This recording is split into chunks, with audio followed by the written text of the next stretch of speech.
you everyone for joining. I am Aditya. I'm 29 years old. I'm originally from Patna and did my schooling from Patna, moved to Bangalore to pursue mechanical engineering. And then I joined Larsen and Toubro for the metal and mining business line, where I looked after project management, business development, strategy, led a couple of implementation in India, West Africa and Central Africa. Currently, I'm looking after Australia to set up the business from scratch. And that's about me. So when I'm not working, I am a singer. I have been singing since the age of 6. And I got married last year. And I'm so happy to address any questions that we have. Great. Thanks for the brief introduction, guys. Before we start the session, I will just, give you guys a quick tour of how the session is going to work. In the first 25 to 30 minutes, we will take in the questions that we've already received from the applicants.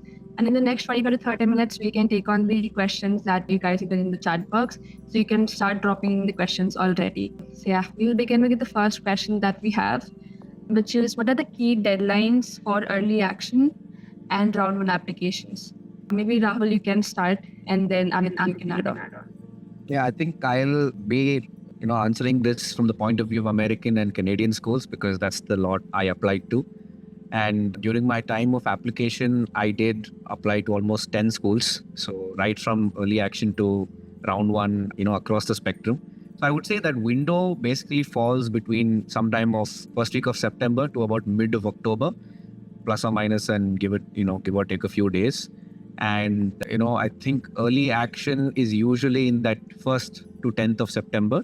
And I know for a fact that Canadian schools like Rotman and Schulich, to which at least Schulich was planning to apply, Rotman applied and ultimately got an admit. They fall sometime in October. And I think pretty much US schools in that bucket, if they have an early round, it's in September, but it's in round 1. If they have just a round 1, round 2, round 3 system, it's, I think, somewhere between end of September to mid of October, in that range. So, and that depends, from school to school. But that's your window. Yeah. Okay. So, I can talk about the European schools because that was my focus area. I think they have a very interesting system. So there's nothing called early application round, but usually it's round 1, which they call like early application round. And if you talk about schools such as INSEAD, Oxford, London Business School, Cambridge, they would probably have round 1 starting somewhere in mid of September.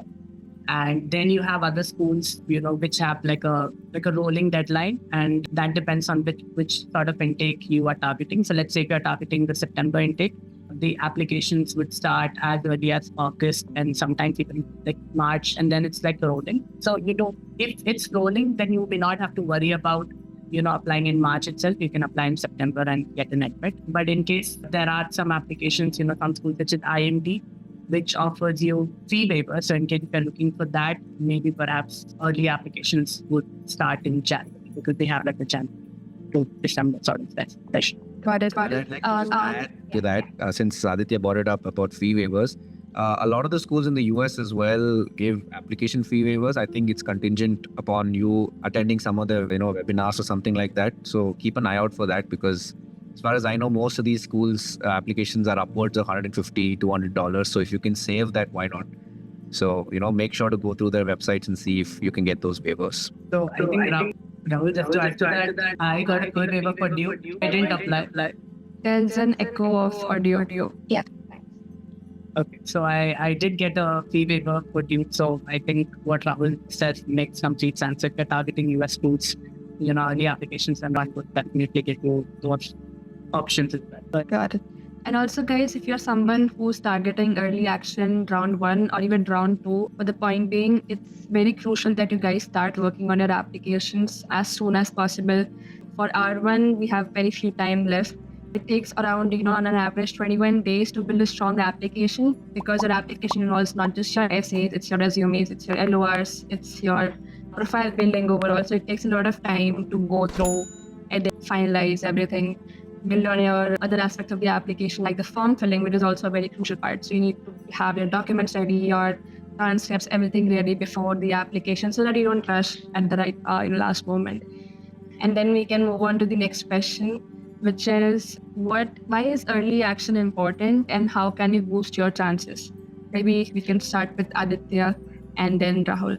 Well, I have been fortunate and unfortunately a victim because I did apply in round 1. I have applied to schools at round 2, and I have applied to schools in round 3. Well, I think the best advantage that I can say to apply in the rounds would be to have a higher probability of you getting an admit. Now, we know that a lot of schools say, and most probably, some of the schools would probably practice this, but majority of the schools would have most of the school, classes or the cohort filled by round 1 and round 2. So let's talk about, let's say, European schools. So if you are a round 3 applicant, and I was a round 3 applicant in ESE, some people, it's called ESA, but some by IEC Spain. I didn't get the interview invite. However, at the end, the AdCom reached out to me saying that, we would prefer if you can apply again in round 1, and we'll give you all the sorts of fee waivers and stuff like that, because we have a class filled for whatever quota we had for the Indian nationals. So if you are from India and if you're or maybe an overrepresented background, and if you're trying to apply in round 3, probably you would be doing a disservice to yourself. Perhaps you could get an entry in those schools and with the scholarship in round. And second aspect of that is, let's say if you get an admit, then you have a lot of time to plan out your activities. There are a lot of activities that, will be going in the background. So you have to secure your education loans, reach out to a lot of, recruiters, attend a lot of pre-MBA events. So you have a lot of time in your hand to figure all that out immediately by applying in. And what Sakshi mentioned, that those rounds typically start in September. And to do justice to your application, I would not even say 21 days, but like a month's time would be needed, at least to finish your brainstorming sessions and write one without getting these things wrong. Yeah, I'd like to just add on to what Aditya said. I think he covered almost all the bases. So, from what I've, understood about this process, having gone through it twice, is that probably today my failures will give most benefit to the people on this, because I know exactly what I shouldn't have done, and that is apply in the later rounds. So, earlier the better, I always say. I think there's a question in the chat box about this as well. I'll try to, answer that. The answer to that is yes and no, because it depends on the pool you come from. As he said, as Aditya said, your chances of admit do increase. And not only that, your chances of scholarship also increase.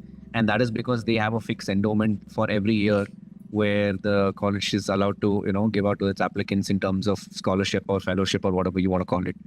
So when that entire pool is open, they are more willing to take a chance on you as a candidate as compared to maybe later in the round.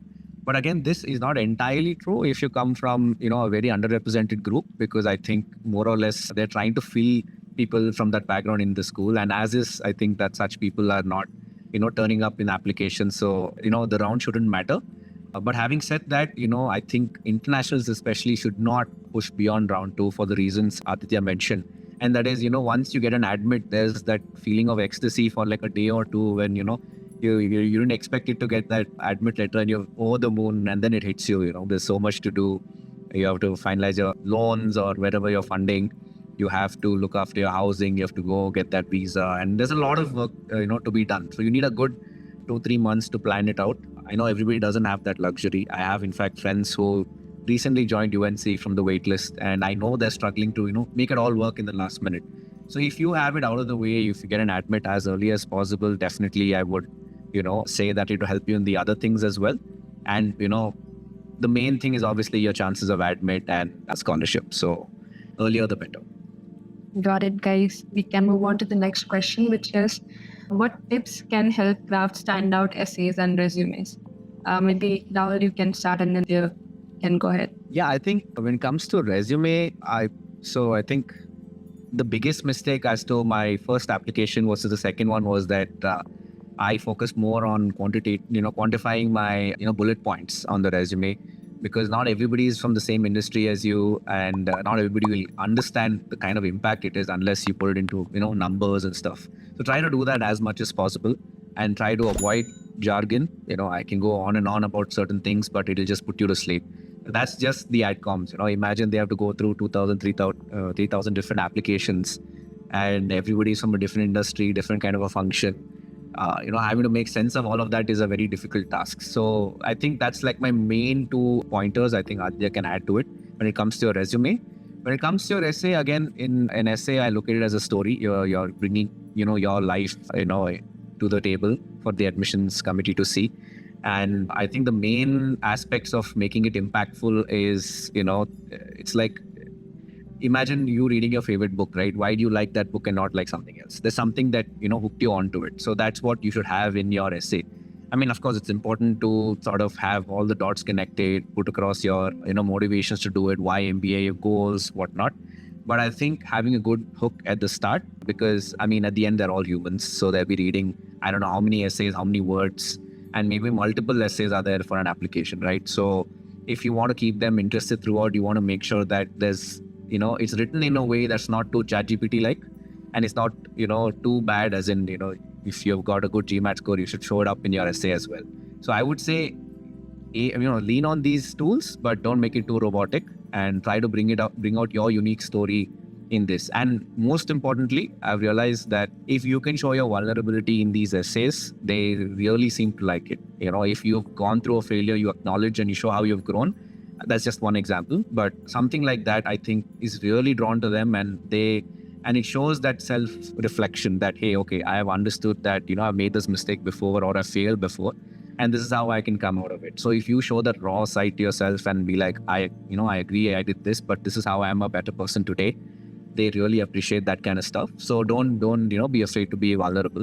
And I think if there's anything else, Aditya can just add to that. Well, I think we covered all the points mostly. I mean, whatever I had written and just speak to the candidates. But I think when it comes to essays, I'll take it in two parts. The first one would be the essays. And the mistake that I did was to read the prompts in just one go and then start writing the essays. If I talk about European schools, they have a lot of essays, in the application. And when I was working with my consultant at MBA, he really asked me to read all the prompts one by one and in depth, because there are a lot of things which they ask, but we kind of run through them and don't address them in the essays. So the first point would be read the prompt very carefully. And when you are done with your essay, make sure that whatever is being asked in the prompt, you're covering all of it. So, and Rahul did mention about being authentic. So, being authentic will take you a long way, not only for the essays, but also since you will be honest with yourself, it will help you while you are, interviewing with the adcoms or the, alumni from that stream. The third point would be that, which a lot of people do, I've read those messages on GMAT Club and stuff. Don't leave the optional essays. Please, it's a very good opportunity for you to address anything that you like, because you're not constrained by any prompt. So let's say if I want to talk about my low GMAT score or anything that I have not highlighted in my application, but make sure that you're not repeating the stuff which is already there in your CV or in other parts of your essay. So, for example, while I was working with Andy, we had a thing called, you can express yourself if you like, and that was an optional essay. And I did list out 7 random things about me, because like what Rahul said, that it should be, there were a lot of serious things that I was talking about, but I wanted it to be light as well, so that the AdCom enjoys that. So make sure that the AdCom is hooked to your essay and wants to know you, like if they find you interesting. When it comes to CV, please ensure that you have a standard template and you make it like a one-pager. Don't extend it to 2 or 3 pages. We all want to talk about our work, but let's keep it very precise. You would find sample formats to the schools that you're applying. MBA and beyond, I know that they have a lot of formats that I do it to for my applications.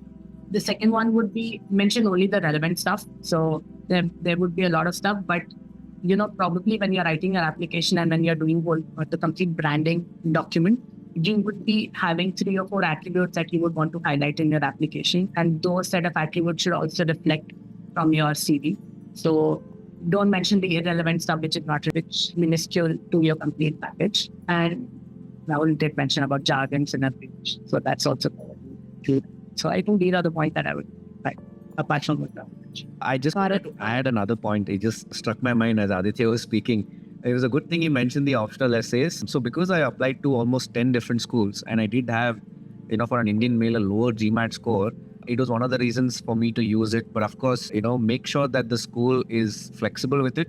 I have seen schools mention optional essays. You can use it for anything you want. a random fact or, or something that you missed out and couldn't cover in the other parts of the application maybe. And I've seen some schools specifically mention that these optional essays are to be used for XYZ only.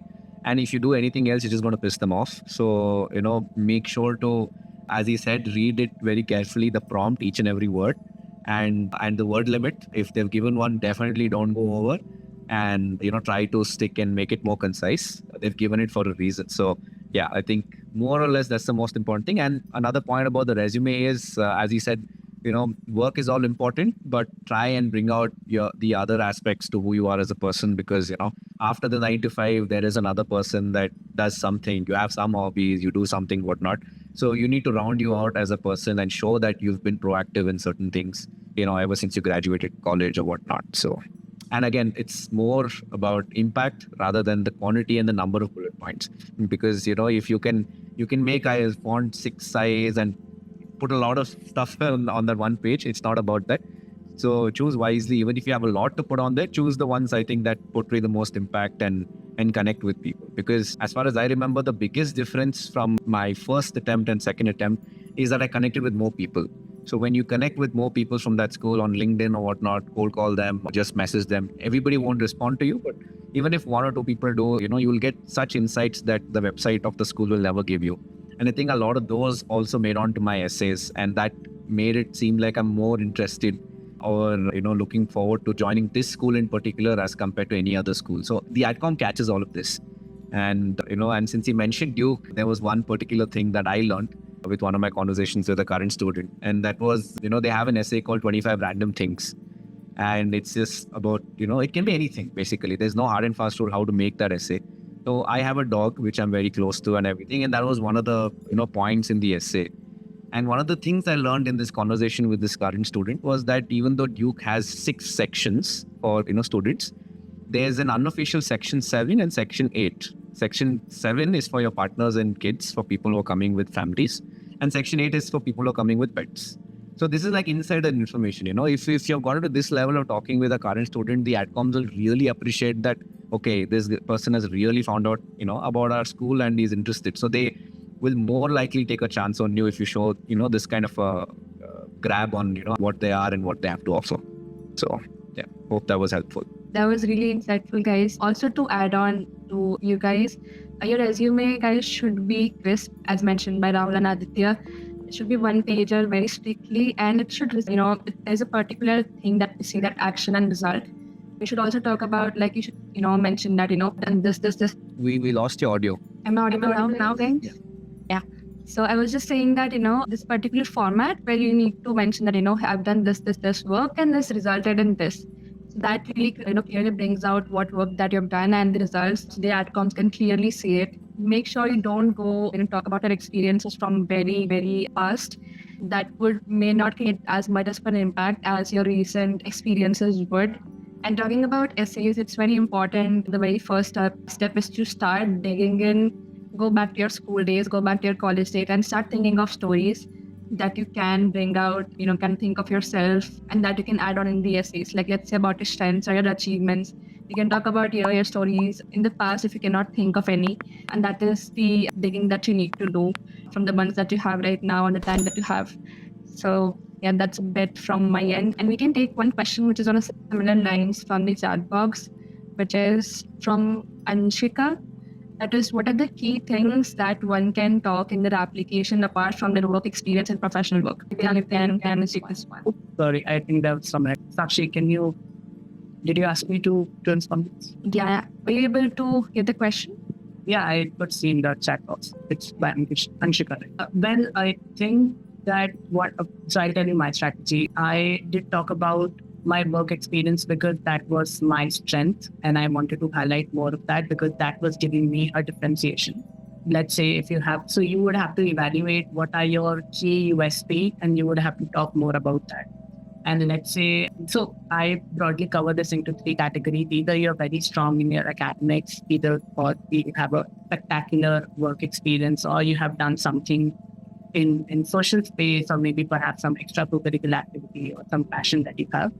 Broadly, you would be talking about all these 3 things. And strategically decide what are the 2 or 3 buckets that you would want to highlight more. If you have all three, fantastic. I think you can highlight and that got all three of them. But then clearly figure out what are the 2 or 3 strengths that you have among all the 3 baskets. For me, it was my passion. I did mention about my singing. I did mention about my continuity. So it's not that I started only in school and then I stopped while I was. That shows that I still have that passion and something which is still relevant in my life. I did talk about, my love for animals, the kind of work that I did, some of the animal welfare while I was studying at IIT and while I was working, at manufacturing machines.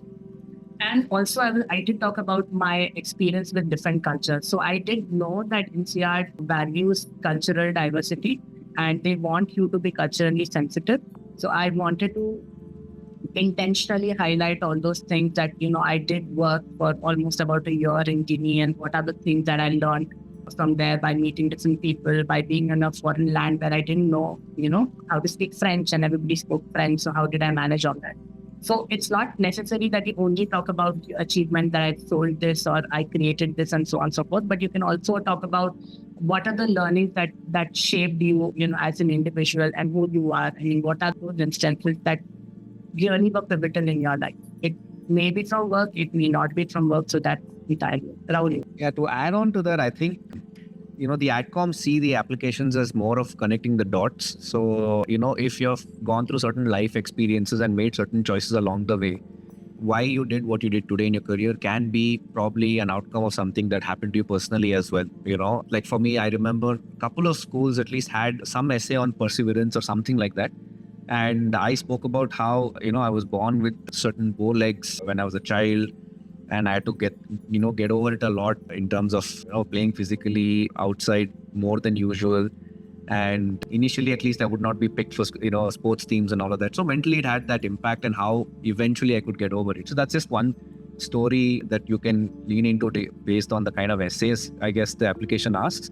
And the whole process, this application process, is a process of self-reflection as well, right?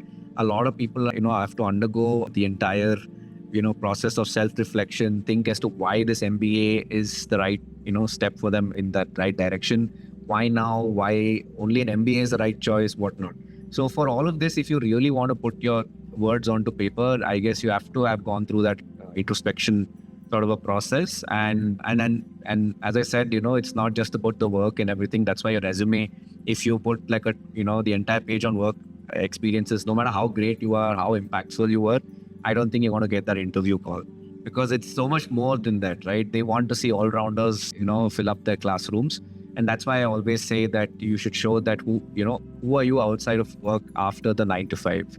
And that's just as important to, who you are as a person today as compared to, what work you've done and impact you've done as well.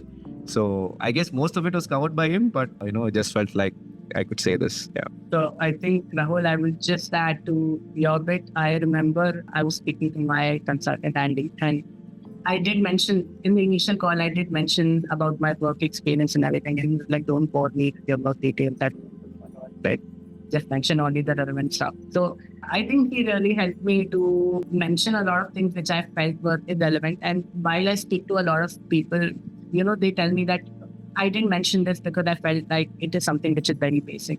But that's not basic if it's something that has shaped you as an. So I lived in an extended family, just for that. It might be very basic for someone. But when I talk about collaboration, when I talk about teamwork, that's where I have learned all those things. So I have connected those things right from the point, where I want to talk about that I want to lead strategy or I want to lead teams in a global setting. So nothing is basic as long as it's connecting to yours. Got it. And also talking about introspecting, guys, let me just share my screen quickly. So this is the tool which we have at MBA and Beyond called Mirror. And this is a step called content gathering, where applicants usually have to write a lot of stories. And this is also, a self-introspection tool where you can write about their short-term goals. They have to mention their long-term goal as to what they are thinking of, why MBA, their opportunities, and so on. They have to talk about their strengths, and they can put on as many stories as they want to under, let's say, strengths. If they want to talk about, strengths, weaknesses, achievements, they are free to do so. They can keep on adding details as much as they can. And then the consultant and the applicant, decide to work on this. Let me just stop my screen share. There was just a glimpse of mirror, and over here the applicants go on talking about their stories. Then the consultants come in, they help them understand what kind of stories can they use and they cannot use. Like Aditya mentioned, his consultant, picked out the best of, let's say his family, being an extended family, and how to put that into the essays. That is self introspection tool where you are free to do whatever you want, write as much as you can, introspect, go back, edit, come up with more stories, and start building your essays. Now we can take on the next question, which is from Laboni, and that is, how common is it for schools to interview applicants with average GRE, GMAT scores with the condition to get better scores later? Any of you guys want to take this one? I can take this one. Yeah. It's quite common. In fact, a lot of my fellow classmates at UNC have, despite coming from overrepresented backgrounds, come with a waiver, So I definitely don't think that it's the only weighted factor in your application. But if you do have a good one, then for sure, you have a leg up on the others. And I feel like if you're able to showcase that, I guess that X factor or something different about you through your extracurriculars and your other activities in your life, maybe the impact in your professional work experience and the kind of impact that you do at different various NGOs and whatnot.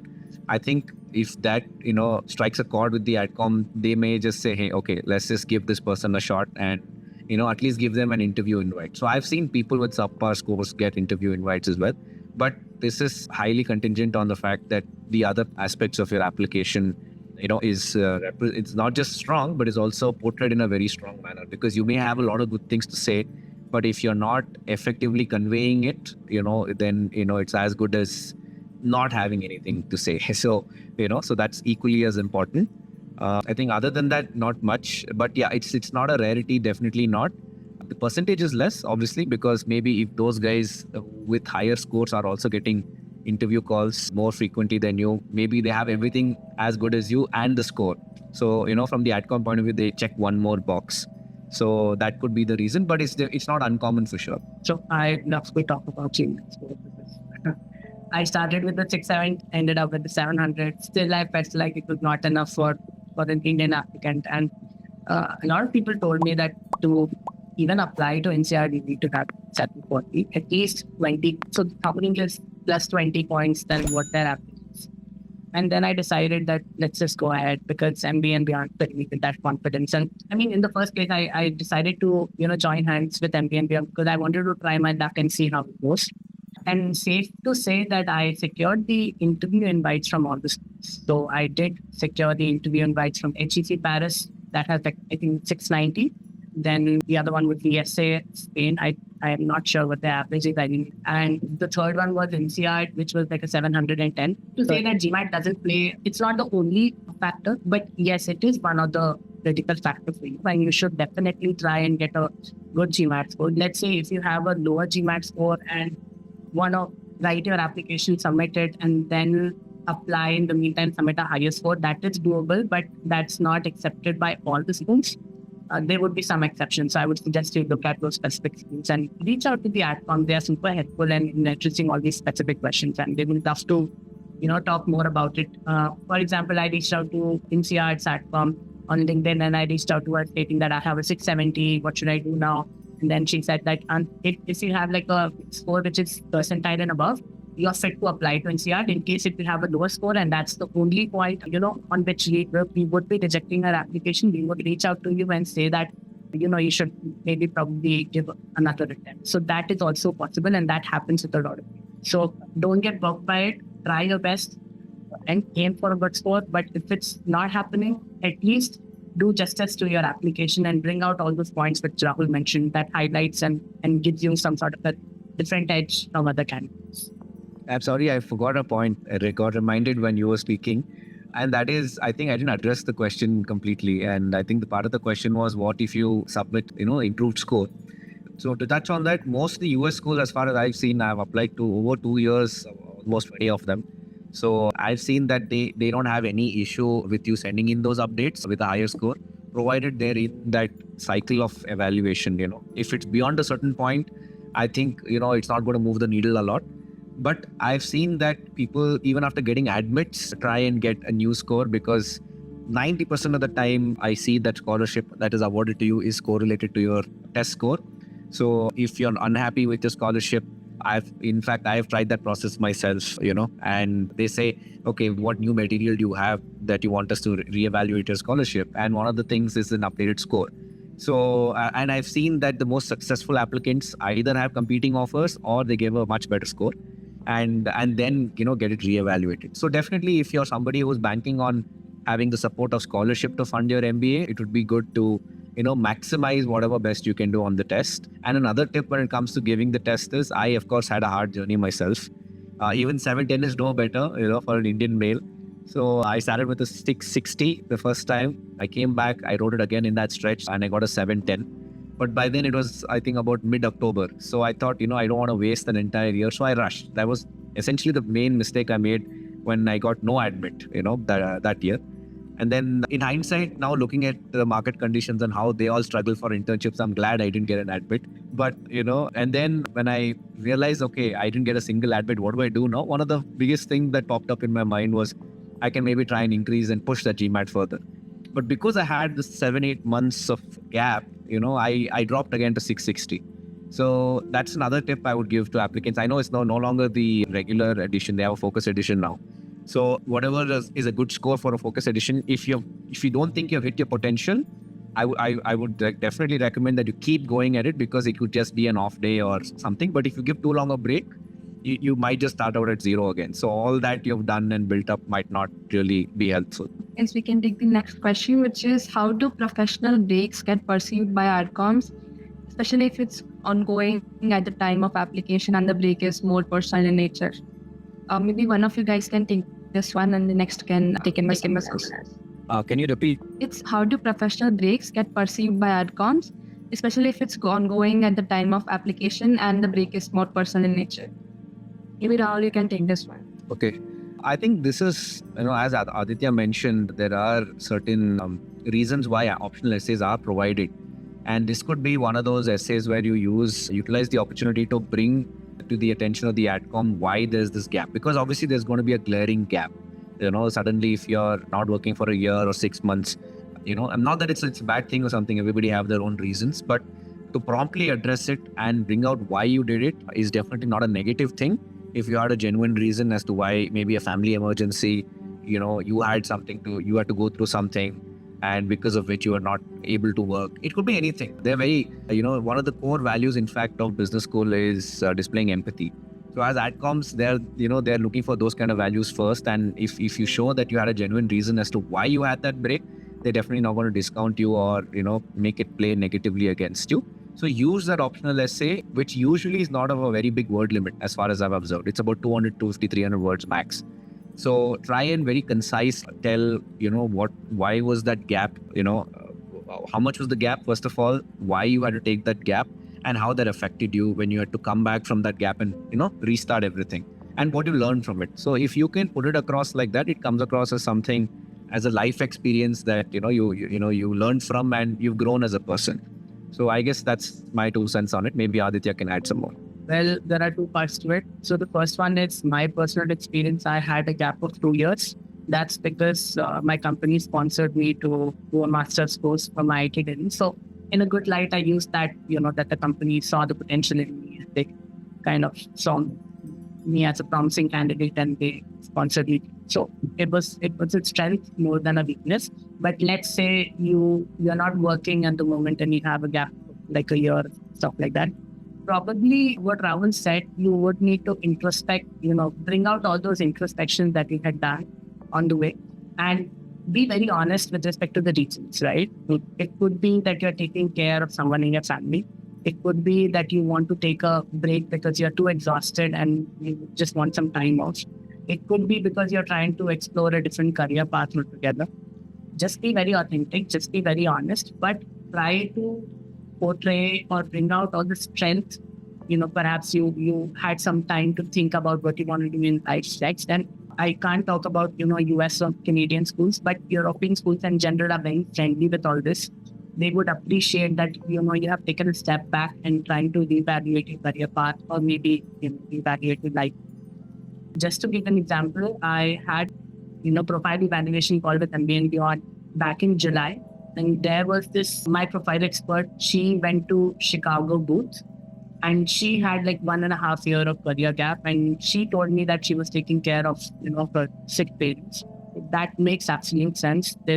Don't shy away from this, just be very authentic and bring out all those things that you've learned now. We can take the next question. That is, does lack of recency in extracurricular affect the application? Extracurricular during school or college is quite outdated now, and there has been a gap of 5 years where there is not too much work outside of my work life. So how do you manage that? Maybe Aditya, you can take this one. Sure. So I would say that this was a suggestion that was given to me as well. A lot of schools do understand that you have a hectic schedule and it's not possible for you to engage in your extracurricular activity on a daily basis. But there should be some level of continuity. For example, I was doing a lot of welfare activities till 2020 and then there was a sudden gap. But I did used to take out my time to feed the stray dogs within my community, not every week, but perhaps once in a month, or maybe contribute in some way or the other way to pet shelters. That is also how you can show that you had the right intent.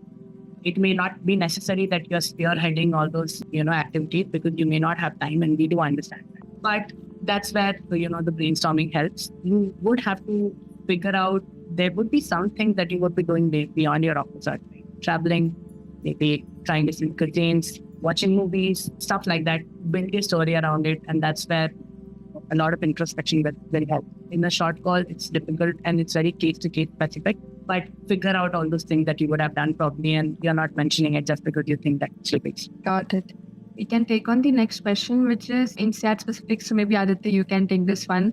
That is, how much value does having international experience add to the application? And does the exposure need to be from a professional angle only? Very interestingly, so this is only specific to INSEAD, right? In INSEAD, there's a separate section where you need to mention all your international experience, and they have a lot of sub-bullets. So you would have professional experience, you would have personal experience that would involve maybe traveling, you would have some remote working, sort of experience. Maybe you're working with some sort of team that is based out of Australia or the US, but who are sitting in India and collaborating them.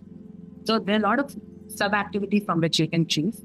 I would say to make a very good fit for an INSEAD application, you need to have like real international work experience. But let's say if you don't have it, and if you have traveled for, let's say, 2 weeks or 3 weeks, that is also acceptable. You can mention that. But most importantly, INSEAD wants to evaluate whether you have the cultural sensitivity to accommodate with 70 other nationalities. So bring out those aspects in your application which talk more about how you settle well and work well with people from diverse background. It may not be people from US, Canada, and Australia, but it could be people, let's say, it could be state diversity.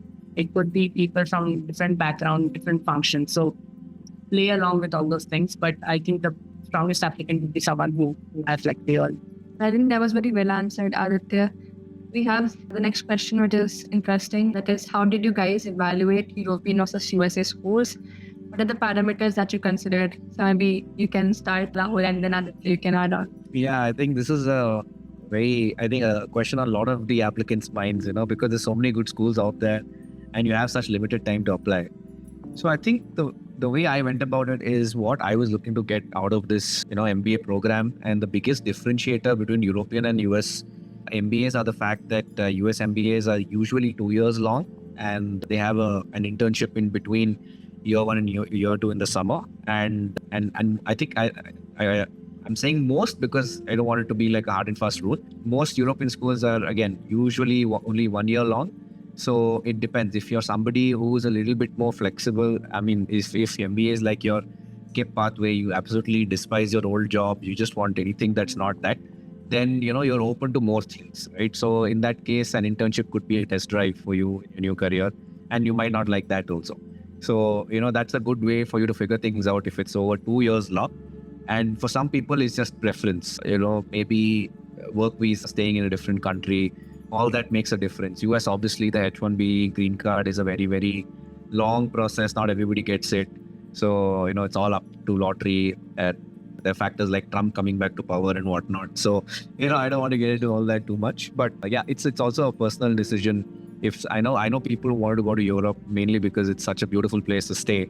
And, why not get an MBA also? So I've had such sort of answers. But yeah, for me, the main thing was because I was looking to get a little sense of consulting and also change my geography. I thought that, US would be a better fit because I would get to sort of check out that industry in the form of an internship and be able to learn and get a wider spectrum of, what I need in terms of electives and whatnot over the course of 2 years, as opposed to a 1-year degree. Sorry, I was busy texting someone in this chat. Somebody asked. Yes, so I think for me, all the reasons are very personal.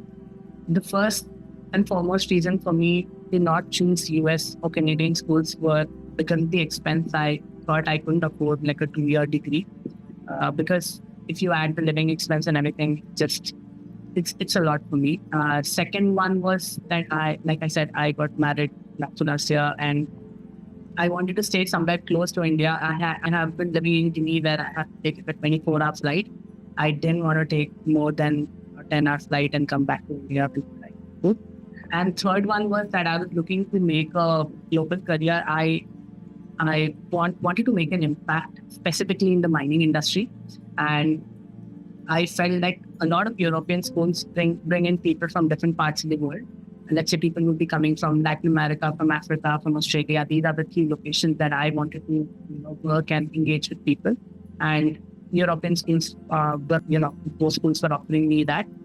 And of course, the ranking helped. So there were a lot of schools that were well placed in the FA ranking. And like what Rahul said, a little bit of PhD comfort. So those were the reasons which I chose European schools. Got it. Guys, I think you guys can, I think what I've seen with the applicants is they want to see if 1-year MBA is better for them or is it the 2-year MBA. If they don't want to spend too much time on an MBA, get the degree as fast as possible, they prefer European schools. But we do have some US schools as well that offer 1-year MBA. Okay, we can take the next question, which is from Rushabh. That is, what is the starting point after having scores in hand? How do you do the first round of ideation? How do you identify the building blocks of your story? Okay. I think I'd like to take the example of MBA and beyond, how it's structured to answer this. When I was in your shoes, after I had my score in hand, it can all seem very daunting because it just hits you at once. There's so much to do. You have to shortlist your schools, you have to get your resume in place, and you need to have your stories in place. So, sometimes it can be a little overwhelming and you might not know where to begin. And that's where I think having a structured sort of a platform, at least when I, joined MBA and beyond as an applicant, helped me, because the way it is structured is they target specific bits of your life and specific aspects very clearly in the question that they're asking.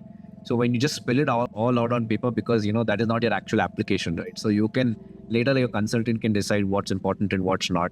So I think that would be a good way to go about. In fact, I think I work with 2 different consultants now, so I know how they work. And that is what they call essentially as a content gathering phase, where they have like a list of questions and then you just put your data out, however raw, it's just your ideas coming onto paper, and then you can beautify it later when it goes onto essays or whatnot. So I think that would be a good way to start.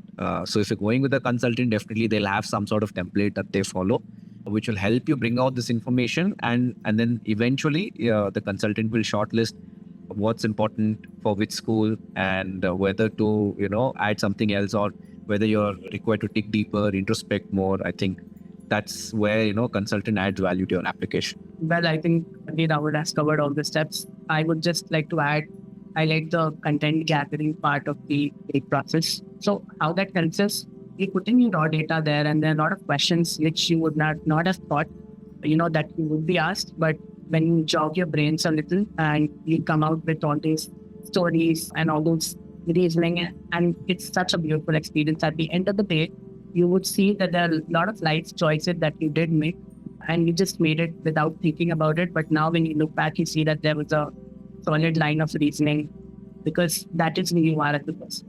So that really helps. And like I said, it doesn't help only with the essay, but also help you with the interviews.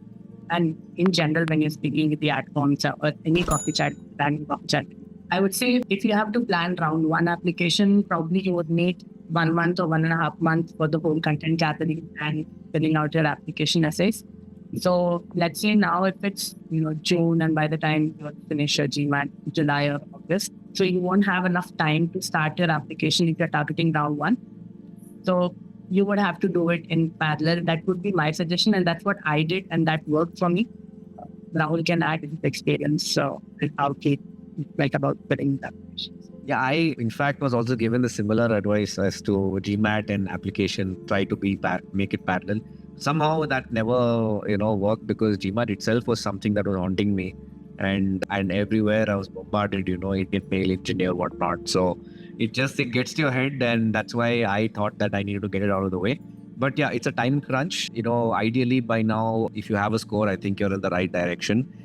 If not, definitely do it parallelly, especially if you're someone who's particular about round one. Because as I said, very early on in this call, that earlier the better, your chances of scholarship, admission, everything increases. So, if you have your score already, I think as Rishabh mentioned that he has a score, then I think you're on the right track. You need a good month or even a month and a half to get everything on paper. And then, formulating from your content, the answers to the essays, and because resume will be repeated for almost all the schools, so unless they have a format difference, something like that. So so that's a one-time document. So it'll only then become a game of essays where from school to school you need to sort of put it together as per what they've asked, and then hit that submit button. But yeah, that 1.5 months is very critical because that's when you bring out your stories, and as he said, sort of look back on your choices and in hindsight and see why you made them. And that could be, the answer to why you're looking for an MBA today as well. So One thing which I forgot to mention, and it is something which can be reassuring for a lot of people, it's okay to be confused. You will be confused till the time you submit your application. So just go with the flow. It's a process. Enjoy it. Reach out to the right people, and connect with as many adcoms or as many coffee chats that you can. Like Rahul mentioned earlier in the call, it will give you so much of perspective about those tools and those activities which they do that will really bring out your genuine interest towards that school. And who knows, let's say you're filling 5 or 6 applications. By the time you engage, you decide that these are the 3 or 4 schools that I genuinely want to go to. So that can also. And maybe to add a little bit more to the reassurance point, it took me almost 18 applications before I got my first admit. So it's definitely a marathon, not a race. And I've had those lowest of low days when I've doubted myself, thought, okay, this is maybe not for me, almost quit.